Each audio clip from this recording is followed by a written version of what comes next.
Fala, galera, beleza? Professor Paulo de Geografia aí mais uma vez para um super encontro semanal. E aí, primeiro ano, como é que vocês estão? Tudo bem com vocês? Espero que sim, espero que vocês tenham se cuidando direitinho.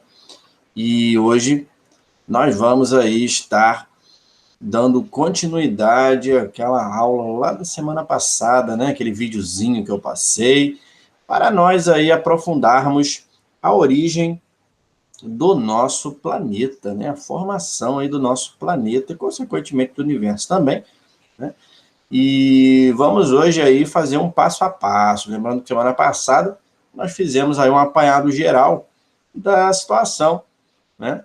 E hoje iremos aí começar a aprofundar aí, né, sobre as épocas, né, as eras também, o processo aí de formação, o que aconteceu, tá?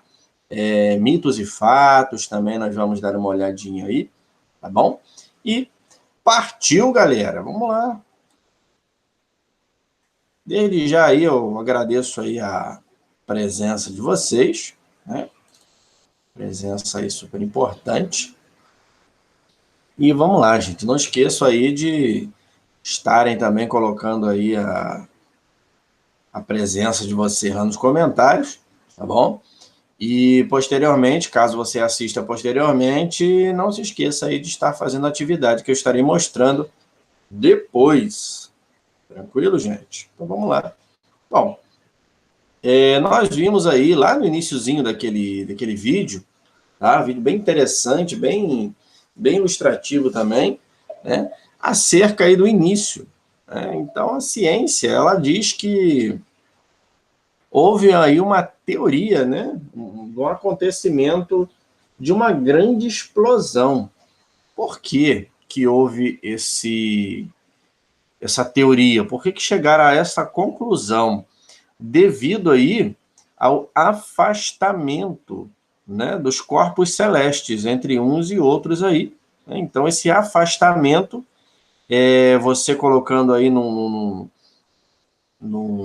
numa simulação retrógrada, ele vai ali acabar ficando num corpo único, em um único lugar, né? Então, nesse caso aí, como está expandindo, houve aí essa teoria, né, de uma grande estrela que entrou em colapso, e essa explosão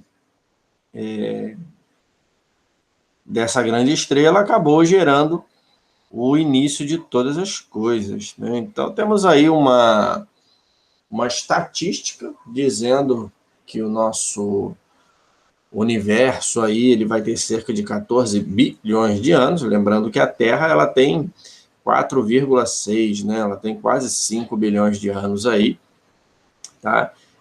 A partir de uma grande explosão ocorre a expansão do universo e agrupamento dos corpos celestes em galáxias, né? Então, o que vai acontecer aí, gente? Seguinte,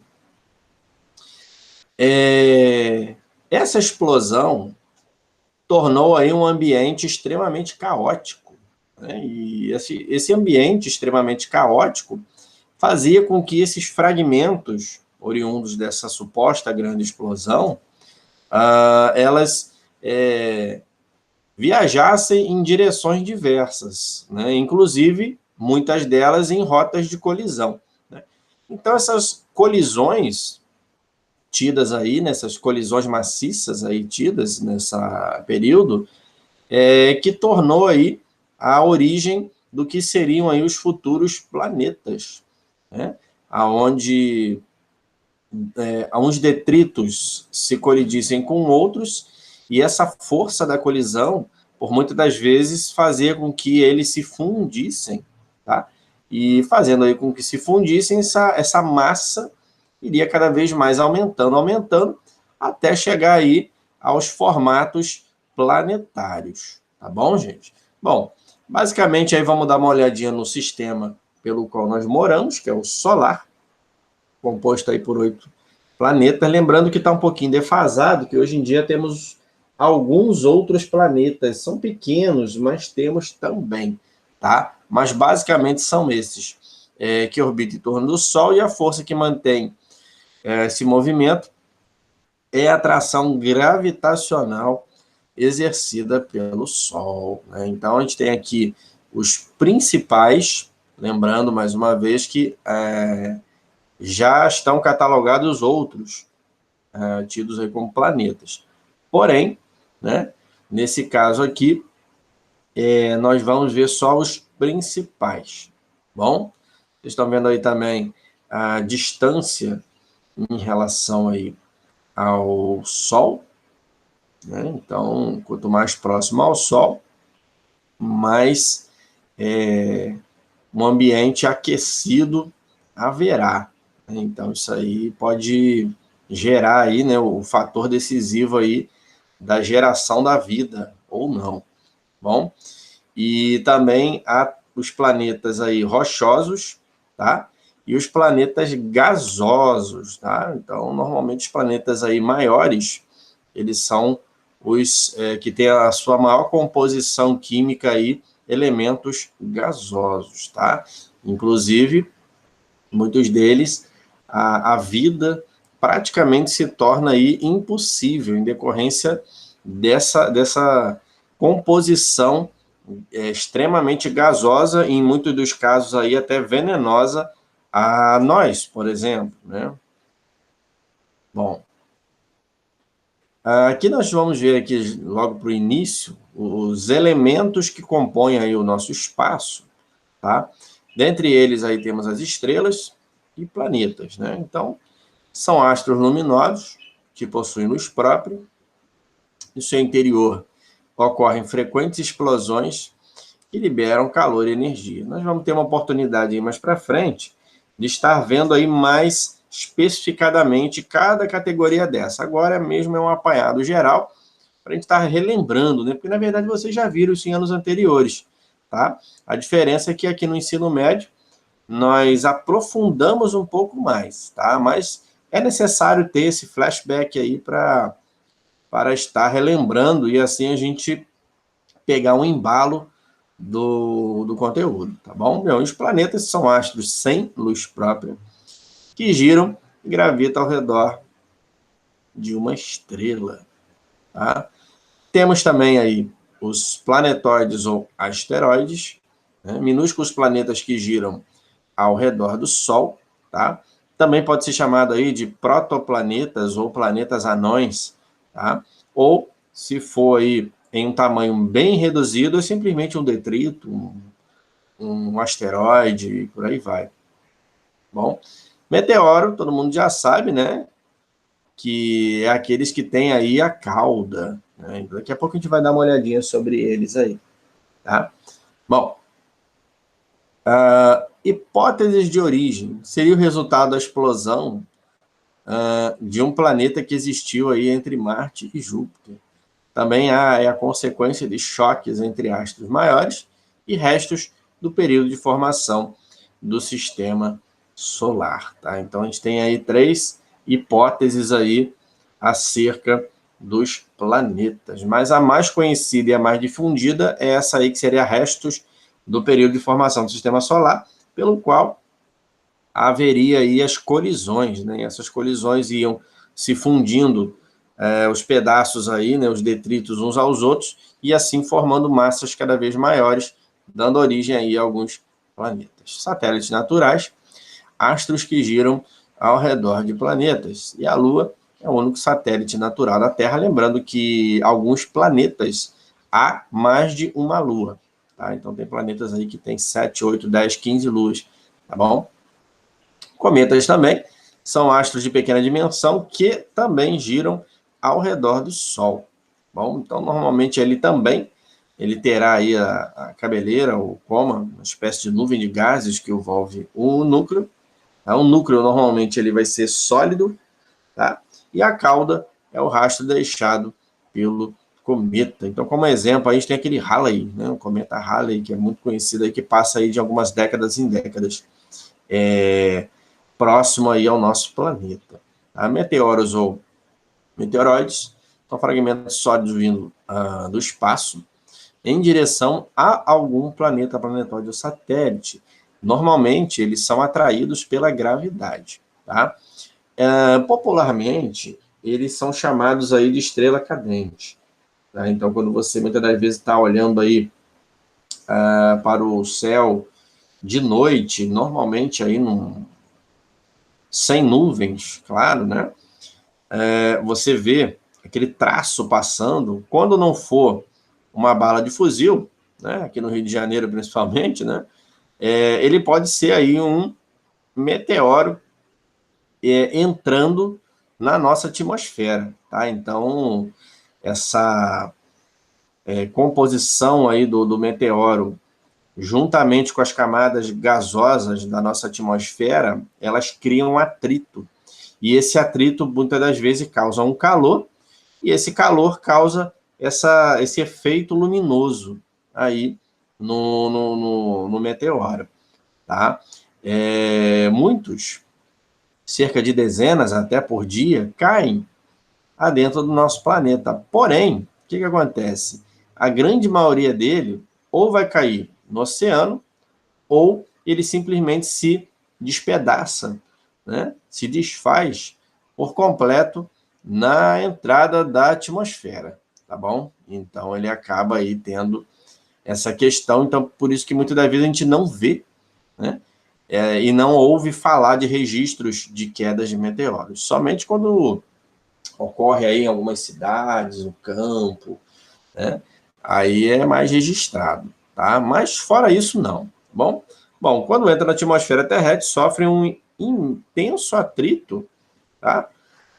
Com o ar, gerando aí calor e luminosidade, e com isso se despedaçam e caem sobre a superfície terrestre, né?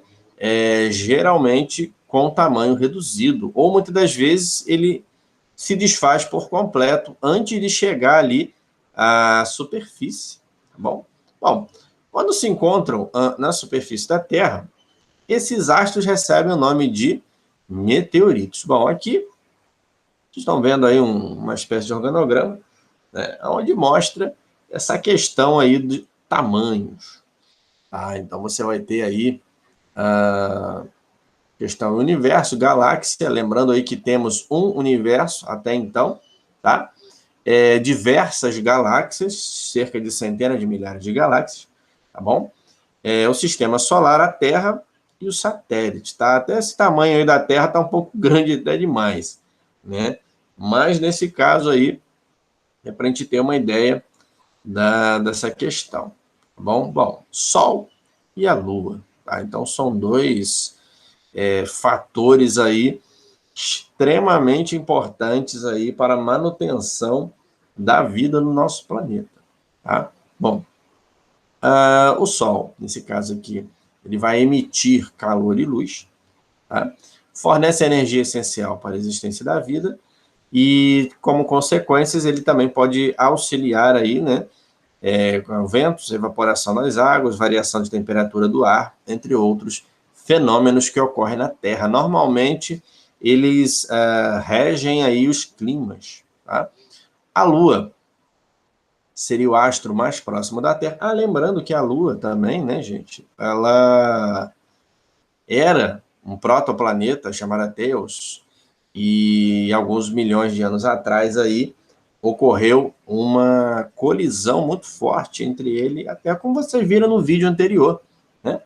E parte desse protoplaneta ficou aqui no planeta se fundindo, né, com a massa da Terra, tá? Colapsando toda a sua estrutura, obviamente, e parte foi ao espaço, né? E através aí da próprio fator gravitacional, esses pedaços foram se unindo, até chegar aí, nesse caso, à forma que temos hoje a Lua. Beleza, gente? Bom, não possui atmosfera, nem água em forma líquida, tá? Então, normalmente, planetas onde nós conseguimos mais ver essa questão aí de está propício a ter vida ou não, né? Seria aí fatores água, né? Como diz o ditado, água é vida, né? E também é necessário ter atmosfera. Bom, luminosidade da Lua é o reflexo da luz do Sol, a Lua não tem luz própria, beleza, gente? E por isso, a luz solar refletida pela Lua varia de intensidade conforme a posição em que ela se encontra em relação à Terra e o Sol. Dentre eles, nós temos aí as fases da Lua. Né? Nesse caso aí, nova, crescente, cheia, minguante. Tá? E pela órbita aí, vocês estão vendo, lembrando que essa órbita da Lua, ela influencia em muitas coisas aqui na Terra, como, por exemplo, aí também a questão de marés, tá bom, gente? Bom, a idade da Terra, né, surgiu há cerca de 4,6 bilhões de anos aproximadamente. A idade da Terra pode ser dividida em grandes blocos de tempo. Não tem, gente, como dividir a Terra em anos, tá? Normalmente eles chamam aí de eras, ou se for acima de eras, chama de éons também, tá bom? São os grandes períodos aí, tá? Bom, aqui nós vamos ter a questão, vou fazer só um negócio aqui, só acertar aqui o... Pronto. Bom, de baixo para cima, tá? Nós vamos ter aí os éons, né, que são os grandes blocos de eras, tá? No caso aí o Criptozoico, tá? E o Fanerozoico. Bom, dentre eles, dividido aí no período Adiano. Adiano é aquele que não há vida alguma, tá? E conforme o planeta ele foi se resfriando, gente, como é que o planeta se resfriou? O planeta se resfriou da seguinte forma, simples. Na época das colisões dos meteoros, asteroides e por aí vai, que estava se colidindo aqui com o que futuramente seria o planeta Terra, muitos deles tinham em sua composição gelo, tá? E acabava acontecendo o quê? O gelo, quando ele cai numa superfície quente, ele vai derreter, né? Então ele vai se tornar em seu estado líquido e, dependendo da temperatura, ele vai evaporar, né? Então, assim, essas colisões com esses meteoros de gelo também, tá? Foi fazendo aí com que ocorria colisão, superfície ultra quente, né? Digamos assim, extremamente quente, e ali acabava acontecendo com que esse gelo derretia e já evaporava, né? E todo mundo sabe, para quem aí estudou aí química, a própria biologia, todo elemento químico ele tem um peso, uma densidade, tá? E o vapor d'água, ele tem um certo peso e uma certa densidade, ou seja, ele vai atingir uma certa altitude, tá? E ali ele vai depois gerar nuvem e vai cair em forma aí de precipitação, que é o famoso ciclo da água, tá? Então, assim, essas formações, né, desse ciclo da água ocasionou aí o quê? Um acúmulo de líquido na nossa superfície, auxiliando aí no resfriamento da crosta e também no acúmulo de água no planeta, tá? Fazendo aí com que a crosta se resfriasse, resfriando, acabava aí causando, nesse caso, um ambiente propício à vida, né? Então, é o que nós podemos ver aí, né? Arredondando, digamos assim, lá do éon fanerozoico em diante. Antes, estava começando ainda algumas coisas, tá? Mas, nesse caso aí do período Câmbrico, Ordovício em diante, tá? Já tinha aí registros de vidas, bom? Como vocês podem estar vendo aí nesse caso.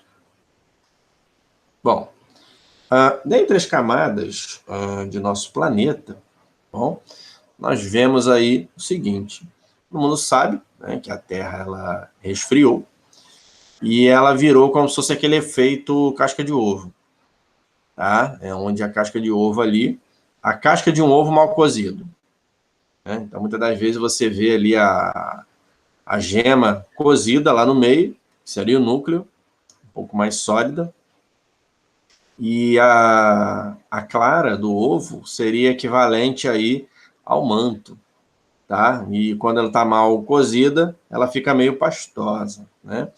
E a crosta enrijecida, que seria aí representando a casca do ovo, tá bom? Depois eu vou estar explicando aí para vocês como que essa casca do ovo rachou, tá?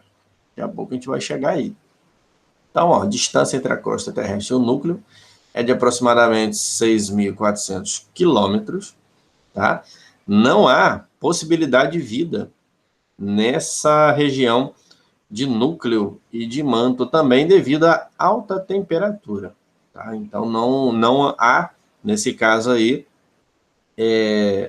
nem registros, tá?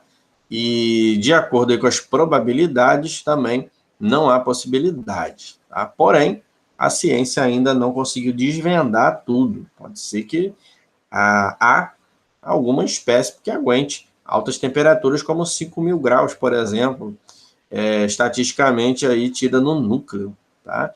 Composta, nesse caso aí, pelo níquel e ferro. Outras estruturas aí também tem aí ferro e alumínio, tá? E por aí vai.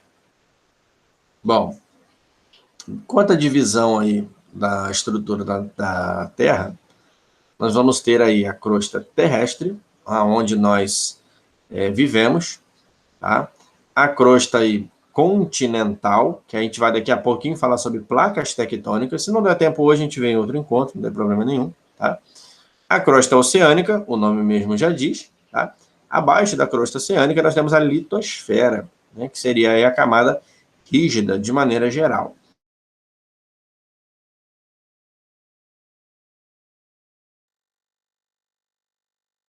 Nós vamos ter parte aí do magma. Lembrando que a partir do momento que esse magma ele é exposto na atmosfera ali, né, acima da crosta, ele vai se chamar lava, tá bom? Então tem essa diferença, magma interno, lava externo, beleza, gente? Aí você vai ter aí os mantos superior e inferior, que vai diferir aí é o que, gente? Temperatura e densidade do material, tá? Você vai ter um material mais diluído no inferior e o superior, em decorrência de uma temperatura menor, ele vai ser um pouco mais espesso, tá bom, gente? Temos também aí a questão do núcleo externo e interno, que devido aí à pressão, tá? A pressão extrema, ele acaba tendo uma composição um pouquinho mais rígida, tá? Como, por exemplo, um diamante, por aí vai. Beleza, gente, tranquilo nessa parte? Vamos lá. Bom, aqui nós temos aí como funcionam as correntes oceânicas, tá? Tem uma questão aí da aproximação do Sol ou da Lua, e é ali essa questão aí gravitacional, né? O que é gravidade? Gravidade é quando você pega alguma coisa e joga para cima, ele vai cair. Ou seja, como se fosse um ímã, tá? Que tem no solo, tá? Que ele vai puxar sempre algo ali para o chão, tá? E no caso a Lua e o Sol, ele tem esse, entre aspas, ímã também, né? Essa gravidade, né? Então essa gravidade aí ela acaba gerando essa questão das marés, né? Ela meio que vai puxar um pouco ali, tá? Fazendo com que a maré suba de nível ou diminua de nível. Isso influencia muito também, né? Inclusive até o setor pesqueiro também, questão de horário e por aí vai. Bom, dentre a questão aí de órbitas, tá? Lembrando aí que a Terra tem a sua translação, não obrigatoriamente, gente, ela gira de maneira redondinha, não, ela gira de uma forma mais elíptica, tá? Então a gente tem que tomar um pouco de cuidado aí, que a gente pode se confundir em alguma questão ou outra, tá bom? Bom, temos também, como vocês estão vendo, não só a Terra, ela não gira certinho, né, simetricamente em volta do Sol, como a Lua também, ela não gira simetricamente, tá? Então ela tem um formato aí diferenciado também, aonde o período aonde a Lua fica mais próxima da Terra, chamando aí de perigeu, e o apogeu, quando ela fica mais distante. E em relação à Terra e o Sol, temos aí o afélio e o periélio, tá? Que é a questão de distâncias também. Beleza, gente? Tranquilo? Isso aí. Bom, aqui já vou estar dando fim aqui. Eu vou até esse do ambiente, tá? Porque a questão da formação dos continentes é um pouco extensa, tá? Então vai ficar muito cansativo se eu mostrar tudo de uma vez. Bom, dentre os ambientes da Terra, basicamente, eu divido aí, né, em 3 grandes categorias, e o quarto elemento aí seria a mistura deles, tá? Seria a hidrosfera, no caso aí seria ambientes aquáticos, tudo bem? Ambiente atmosfera, que no caso aí seria o ar, né, as altitudes, né, as camadas gasosas, camada de ozônio, por exemplo, estratosfera, coisa que a gente vai ver aí posteriormente de um em um, tá? E a litosfera, que seria a camada rígida, rochosa do nosso planeta, tá? E o conjunto de ambas dão aí condições adequadas para o desenvolvimento de nossa vida. Maravilha? Bom, então, resumindo aí, dentro dos ambientes, nós temos o hidro, átomo, lito e o conjunto deles, bio. Beleza? Tranquilo? É isso, gente. Essa questão aqui da formação dos continentes, teoria aí da deriva continental, isso daqui eu vou mostrar em um outro encontro, tá? Para não ficar muito pesado, tá bom, gente? Aí, aproveitando essa questão, nós vamos dar uma olhadinha aqui na nossa atividade diária, né, de todos os encontros. Então, nesse caso aqui, vocês vão dar uma olhadinha e vão julgar, né, se cada alternativa dessa, no caso, então, são 5 fatos que está sendo mostrado aqui, e você vai ver aí se, nesse caso, esse fato ele é um fato verdadeiro ou é um fato fake news.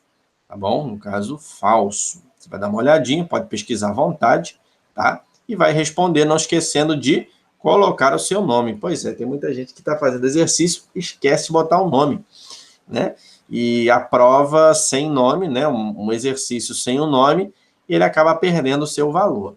Tudo bem, gente? Principalmente em aula online, né? Porque em aula presencial, às vezes você até conhece a letra, né, da pessoa e dá até para investigar. Mas, nesse caso, não há como, tá bom, gente? Então, a gente toma cuidado com essa situação aí, tá? E é isso, gente. Parando aqui a partilha, desde já agradecendo a oportunidade. Não se esqueçam de estarem fazendo essa atividade. Qualquer dúvida, pode botar lá no comentário, tá? Eu sou igual a Justiça Brasileira, tá, gente? Eu tardo, mas eu não vou falhar, não. Bom? E tamo junto. Ok, gente? Então, um forte abraço aí a todos. Façam um exercício, se possível. Se não conseguir, fiquem à vontade em tirar suas dúvidas, tá bom? Posso ser que eu demore um pouquinho para responder, mas eu vou te responder, tá? A intenção é te ajudar, ok? Forte abraço a todos, se cuidem e até o próximo encontro. Tchau, tchau.